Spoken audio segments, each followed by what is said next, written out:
If they have a job, they're going to be part of this country, and they're all going to pay into it. I don't believe in raising taxes. As a matter of fact, I cut taxes and fees 100 times while I was governor.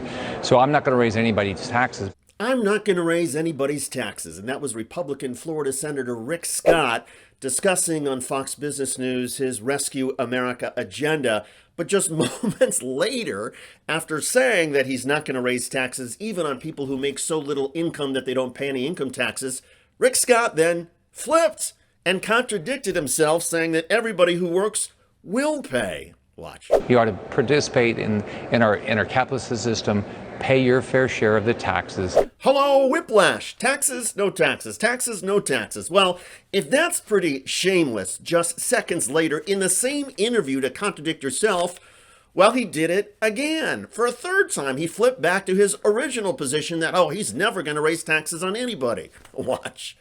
I'm never going to raise taxes, but I'm going to do everything I can to get you a job so you're part of our system. But again, if you're part of the system, if you have a job under Rick Scott's plan, you are expected to pay at least some income taxes. And the fact of the matter is, half of all Americans currently pay no income taxes because their income is so low. So let's just suppose you're paying, you make $15,000 a year. You currently pay zero in income taxes because that's so low. Under Rick Scott's plan, even if you suddenly have to pay $250 or $500 in income taxes, that is a tax hike, no matter what Rick Scott wants to claim or whatever double talk he wants to engage in on Fox Business News. And oh, by the way, he also spells it out in his written plan. He says under his 11-point plan, all Americans should pay some income tax to have skin in the game, even if it's a small amount.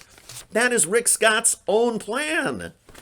Now, a little bit about Rick Scott. He made a fortune as a businessman before he got into politics. He founded the Columbia Hospital Group, which grew to become the largest private for-profit healthcare company in the United States. However, while he was chief executive, the company defrauded Medicare, defrauded Medicaid, defrauded other federal government programs, and the Department of Justice fined Rick Scott's company $1.7 billion, which at the time was the largest fine in DOJ history. Well, despite all of this, because this is Florida, of course, Rick Scott ran for governor in 2010, and he won re-election in 2014.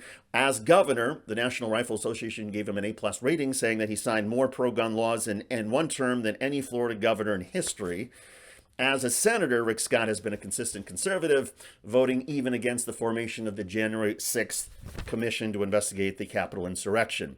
Again, his plan is called Rescue America. It is being blasted by both Democrats and Republicans, and not just the tax hikes, but Rick Scott himself is being blasted by Democrats and Republicans as somebody you cannot trust. And why? Just look at Rick Scott himself.